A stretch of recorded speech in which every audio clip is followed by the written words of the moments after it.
Anyway, Engineer Alberto Cañete, sir, magandang umaga po sa inyo, Engineer. Magandang umaga din sa iyo and sa inyong mga tagapakinig. Opo. Engineer, kayo ba yung nag-design nung bumagsak na tulay sa Isabela? Dinesign ko yan nung 2012 na tapos 2013. Ako yung original designer. Di ginamit ko lumang code 1997. Bali, ito yung libro nun.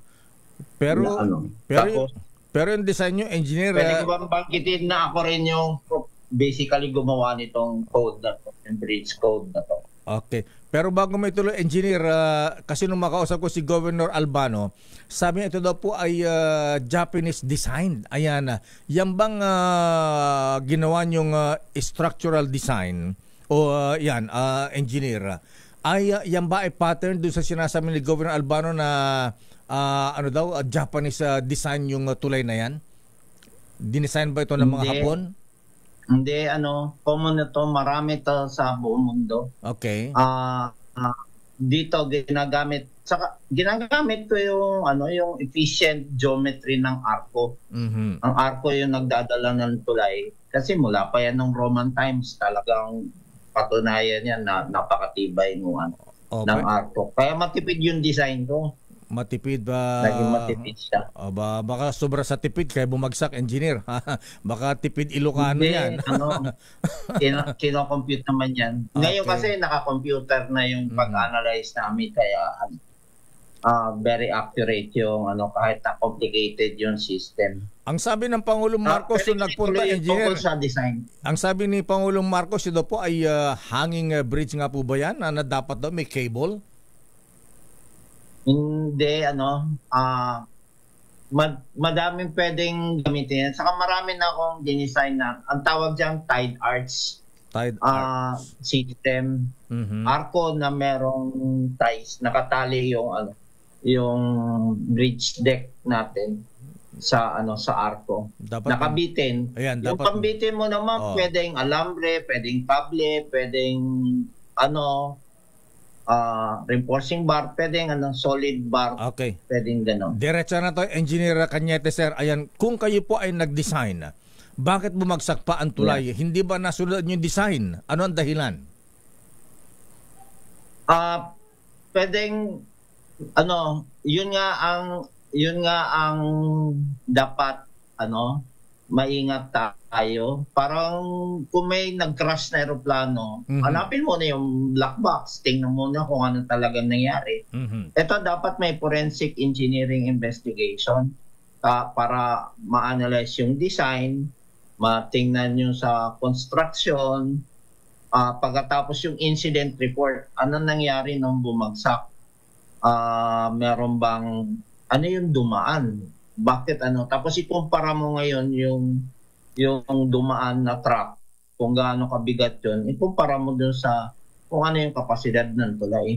Engineer, isa-isahin po natin. Una yung design muna. Kayo ang nag-design, ito pang dinesign. Kung baka sa architect, gagawa ka ng bahay o building, di ba? Yung ginawa ng architect, yun ang dapat sundin. Yung bang design ninyo, yung po ba ay sinunod, ginawa ng contractor? Ang design, ang polisiya kasi sa DPWH is kung ang designer hindi siya involved sa construction.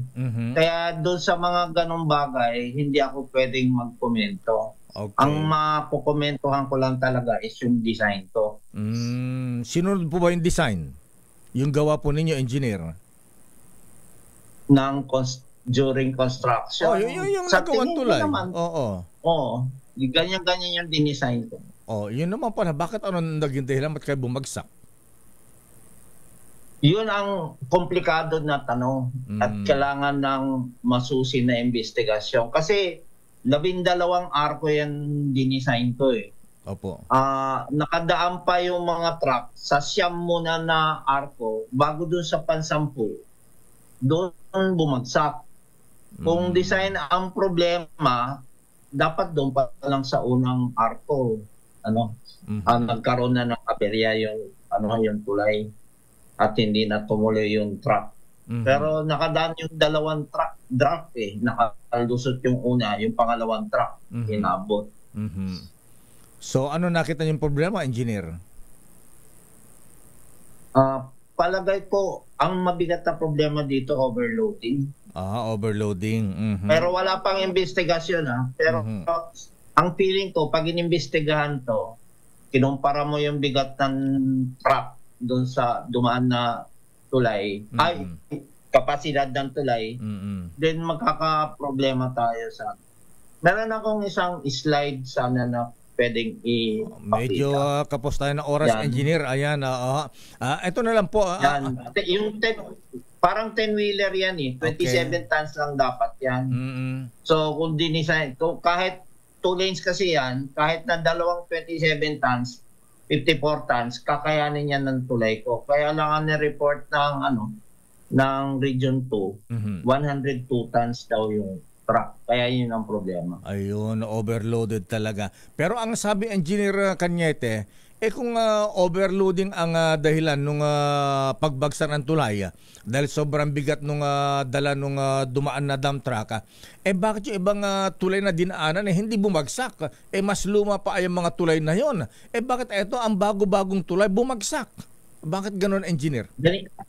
Ganito, paiba-iba yung design ng mga tulay. Depende sa haba, saka depende sa materials na ginamit. Basically, ito,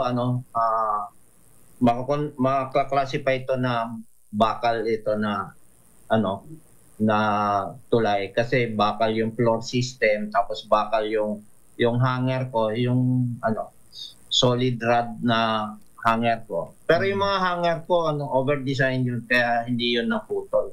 Ang naputol yung connection. Doon sa dulo na. Yung connection doon sa ilalim, yung 11 doon sa gawing dalawa na hanger, yung connection sa ilalim ang naputol. Tapos yung isa sa taas, naputol yung connection. So, sino ang may sala dito, engineer? Palagay ko kung ako lang educated guess at this point, wala pang investigasyon.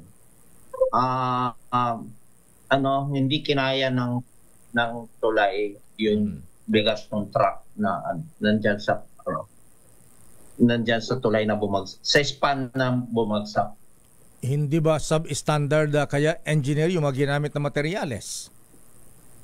Hindi ako makakapag-komento doon sa ganun. Pero kahit na maayos ang construction niyan, maayos ang design niya, kung hindi talaga kakayanin nung pagka-design, kahit walang anomalya sa construction, babagsak, delikado, hindi kakayanin ng tulay. Okay. Yung ganyang kabigat. Yung dinisign nyo nga po na engineer, ulitin natin na ano ang capacity na 1997 na tapos ito yung truck na ginamit ko. Opo. Bali 33 tons ito. Itong truck na to. So ilang tons? Yan yung 1997 na code. Yung design nyo, Engineer Cañete, ilang tons po ang kakayanin ng bigat na pwedeng dumaan doon sa tulay? Bali ito kung 33 tons ito. So 33 tons lang. Kasi 2 lanes siya Kahit nakadesign niya ng dalawang truck sabay. So, kakayanin yan hanggang 66 tons. Kaya lang, dahil umabot ng 100 tons yung sakay nung truck, hindi nga kakayanin. Babagsak yung tulay. Yun. Pero in-over-design ko pa rin yan. Kaya yung dahilan siguro kung bakit yung siyam na arko, hindi na putol. Meron lang pagkakaiba yung pansampu na span. Engineer, ito po iimbestigahan po ng Senado o Kongreso yung pagbagsak ng tulay. Willing po ba kayo mag-testify para may paliwanag po yung original design dito sa na-aksidente ng tulay sa Isabela?